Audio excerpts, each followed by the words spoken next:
하나님 나라의 백성인 하백 여러분, 하백의 성경 아카데미에 오신 것을 환영합니다. 이 시간은 성경 해석학 27강 시간입니다. 주제는 묵시 문학은 어떻게 해석하는 것일까입니다. 헬라어의 아포칼립토, 그리고 영어의 아포칼립틱이란 그 단어의 의미에 숨겨져 있는 것은 드러내다, 베일을 벗기다입니다. 그러니까 묵시 문학의 영어로는 아포칼립틱 리터러처인데 바로 그게 묵시란 뜻이 무엇인가를 이제 여러분들이 이해하실 수가 있으실 겁니다. 유대 문학의 한 장르로서 마쿠에 있는 하나님의 신비한 섭리적 사역과 미래를 위한 그의 계획을 드러내는 상징적 이미지를 사용하는 것이 특징입니다. 묵시문학의 특징입니다. 묵시문학은 일반적으로 기원전 2세기, 기원 후 2세기까지 400년 기간 동안에 나타납니다. 비록 다니엘서는 이 기간 이전에 기록되었지만 자주 묵시문학으로 분류됩니다.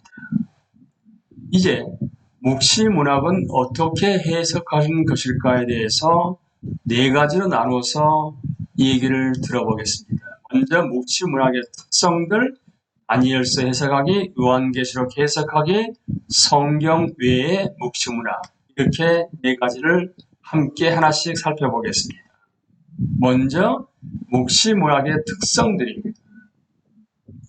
묵시적 저작사에는 많은 다양성이 존재하지만 몇몇 공통적인 특징들은 다음과 같습니다.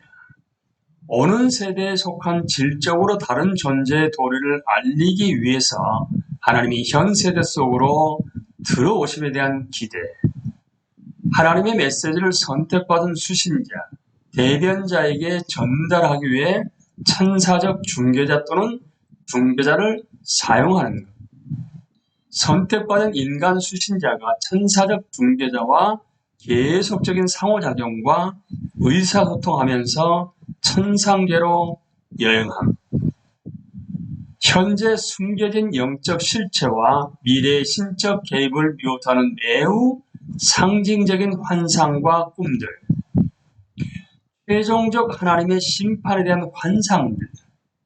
신실한 자들이 직면하게 될 다가오는 고난과 시험에 대한 경고. 참된 영적 실체와 다가오는 신적 개입에 비추어 신실한 자들에게 인내하라고 격려함.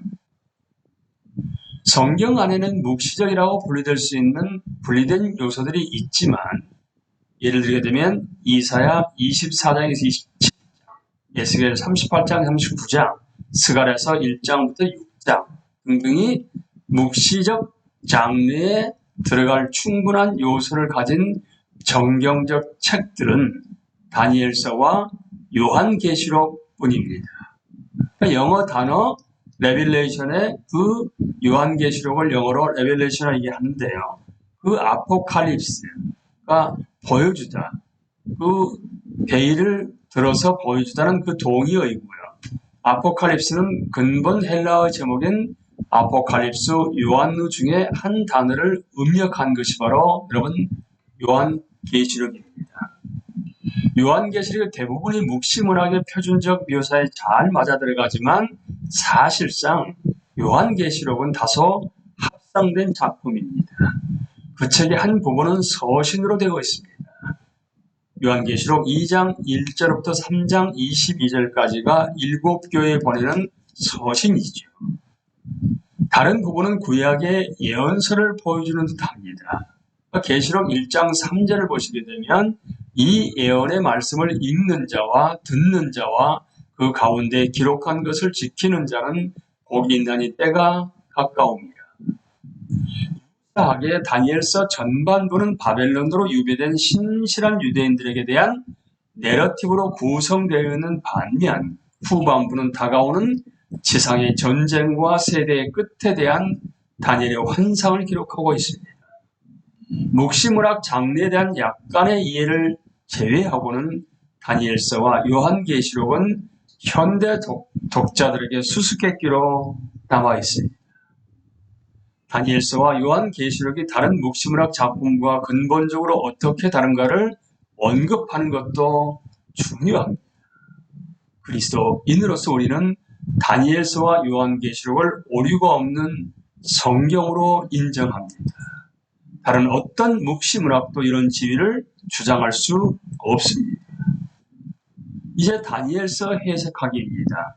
주전 6세기에 처음 필사된 것으로서 7장에서 12장에 나오는 다니엘의 환상은 다가오는 세대에 국제적으로 위대한 세력 교체가 있을 것을 묘사하며 기원전 2세기의 전쟁을 강조합니다.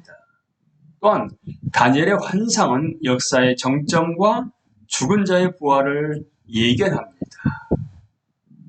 다니엘서에 대한 좋은 스터디 바이블이나 주석은 현대 독자들이 때때로 애매한 비유적 묘사나 역사적 암시를 이해할 수 있도록 도와줄 것입니다. 다른 말로 하게 되면 좋은 스터디 바이블이나 주석을 통해서 이해가 되지 않는 부분들을 이해를 할 수 있게끔 될 수 있다는 것입니다. 이제 요한계시록 해석하기입니다. 요한계시록을 묵시문학으로 인식하는 것은 우리에게 해석상의 중요한 주의점을 가지고 출발하게 합니다. 즉, 상징적 이미지를 저자의 의도에 따라 해석하도록 주의해야 한다는 것입니다. 요한계시록의 어떤 부분은 이해하기 어렵기 때문에 우리는 성경의 다른 부분과 조화를 이루지 않는 어떤 해석도 도입하지 않도록 해야 합니다. 우리는 매우 겸손해야 합니다. 요한계시록에 대한 몇 가지 뚜렷한 해석상의 접근법이 있습니다. 과거주의적 접근법이 있는데요. 과거주의자들에 따르면 요한계시록의 일부분은 처음에 쓰여질 때 미래를 내다보는 것이었을지 모르지만 요한계시록에 기록된 거의 모든 사건은 대부분 1세기에 또는 곧 이어 일어난 일입니다. 과거주의자들은 요한계시록의 무시무시한 상징들의 대부분을 주전 70년에 있었던 예루살렘 성전의 파괴와 결부시킵니다. 역사주의적 접근법이 있습니다. 역사주의자들은 요한계시록을 교회사의 전 기간에 대한 청사진으로 접근합니다. 그러므로 요한계시록의 일부는 과거를 묘사하지만 다른 부분은 미래를 전망합니다. 이상주의적 접근법이 있습니다. 이상주의자들은 역사의 최종 정점에 이르기까지 역사를 통해 반복해서 일어날 영적 실체를 묘사하고 있다고 봅니다. 그렇다면 요한계시록에 나오는 짐승들, 상징들, 사건들과 독특하게 일치하는 특별한 통치자나 사건들을 찾는 것은 잘못입니다. 역사상의 많은 사건들을 이러한 사건들이 이러한 상징들과 일치합니다. 미래주의적 접근법이 있습니다. 요한계시록의 대부분이 예수님의 재림하시기 직전에 일어날 미래 종말적인 사건들에 적용된 것으로 보는 것이 미래주의적 접근법입니다. 학자들은 때때로 위의 견해들을 종합하여 받아들이기도 합니다. 로버트 풀러머도 자신의 견해로서는 요한계시록의 일부는 과거주의자의 시각으로 읽는 것이 가장 좋다고 생각합니다. 요한계시록 2장 3장이겠지요. 그러나 요한계시록의 대부분은 이상주의적 접근법으로 이해해야 합니다. 그러나 여전히 미래주의적 해석에 부합하게 요한계시록의 어떤 부분은 종말에 이례적으로 성취될 것을 기다리고 있습니다. 특별히 계시록의 20장 7절부터 22장 21절 마지막까지입니다. 어떤 접근법을 따르든 대부분의 해석자들은 다음과 같은 유익한 지침에는 동의할 수 있어야 합니다. 구약의 묵시적 구절들은 요한계시록 해석을 위한 가장 유익한 배경을 제공합니다. 예를 들면 이사야 24장부터 27장, 에스겔 38장 39장, 스가랴서 1장부터 6장, 다니엘서 7장부터 12장입니다. 요한계시록의 405절 중에서 무려 278절이 구약에 대한 암시를 포함하고 있습니다. 요한계시록은 최초 청중들의 관점에서 읽어야 합니다. 1장에서 3장에서 1장부터 3장에서 언급된 소아시아의 초기 그리스도인들은 뒷부분을 어떻게 이해했을까요? 묵시문학의 기준에 부합되도록 요한계시록의 상징적 이미지들을 문자적으로 받아들여서는 안 됩니다. 그러나 이것은 그것들이 중요하지 않다거나 실체에 대한 권위 있는 묘사가 아니란 뜻이 아닙니다. 그럼에도 불구하고 상징들은 비유적 방식으로 실체를 가리킵니다. 예를 들어 21장 17절에 나오는 상상할 수 없이 두꺼운 벽은 천성의 영광과 거기 거하는 모든 자들의 완벽한 안전을 가리킵니다. 요한계시록은 연대순으로 읽도록 구조된 것이 아닙니다. 이 점은 그리스도의 탄생이 12장에 이르기까지 보도되지 않았다는 사실과 환상의 다양한 연속이 거의 동일한 심판의 언어를 반복한다는 사실에서 명백해집니다. 다가올 하나님의 심판의 확실성과 진실성이 이러한 예언적 요약들을 통해 강조되고 있습니다. 이제 마지막 성경 외 묵시문학에 대해서 함께 나누겠습니다. 대다수 현대 독자들의 익숙하지 않은 장르를 좀 더 잘 이해하기 위해서는 성경 외의 묵시문학 작품들을 살펴보는 것도 유익합니다. 초기 유대인들과 그리스도인들 모두 묵시문학 작품들을 생산했습니다. 다음은 몇몇 성경의 묵시문학 작품들의 목록과 내용에 대한 간단한 설명입니다.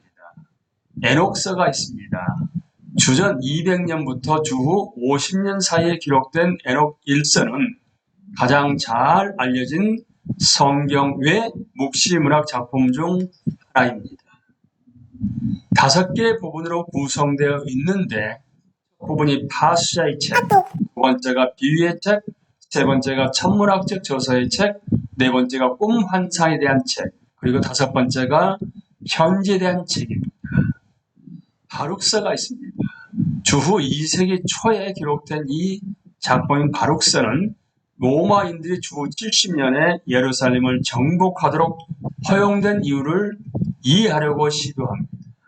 악한 자들의 미래적 심판을 예고하면서 독자들에게 또한 참 예루살렘은 하늘에 여전히 손상되지 않은 채 존재한다는 것을 재확신시킵니다. 아브라함의 묵시록이 있습니다.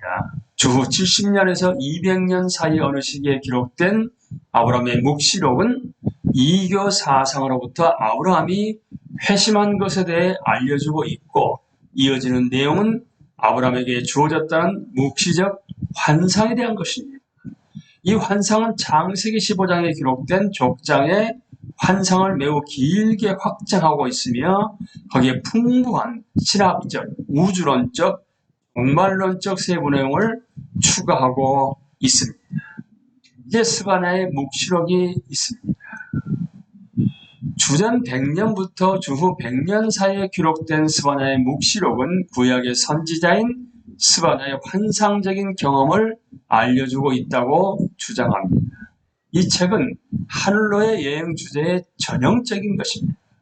그 여행 중에 목격자는 죄인의 심판과 형벌, 그리고 의인에 대한 변호를 보게 됩니다.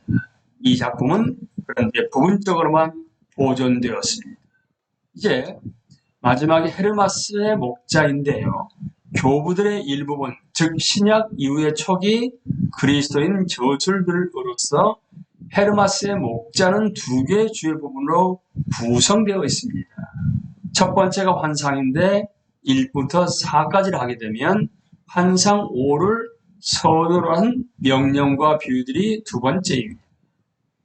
헤르마스의 목자는 분명히 어느 기간에 걸쳐 저술되고 편집되었는데 아마도 주후 100년에서 160년이었을 것이라고 생각합니다. 이 작품의 첫 부분 환상 1부터 4는 특히 묵시문학 장르의 전형이라고 알려져 있습니다. 여러분들은 그동안에 묵시문학 다니엘서와 요한계시록을, 특별히 요한계시록을 어떻게 해석하셨는지, 오늘 우리가 짧은 시간이지만 이 강의를 통해서 요한계시록에 대해서 해석하는 데 여러 가지 지침을 듣게 되었습니다. 이제 이 내용을 우리가 알고서 요한계시록을 올바로 해석하게 됨으로 말미암아 예수 그리스도의 제자로서의 그리스도인으로서 우리가 어떻게 하나님 나라 확장에 쓰임받을 수 있게 될지를 함께 이해하게 되고 깨달아 알게 됨으로 말미암아 하나님을 영화롭게 할 수 있는 여러분과 제가 될 수 있게 되기를 예수님의 이름으로 기도합니다. 감사합니다.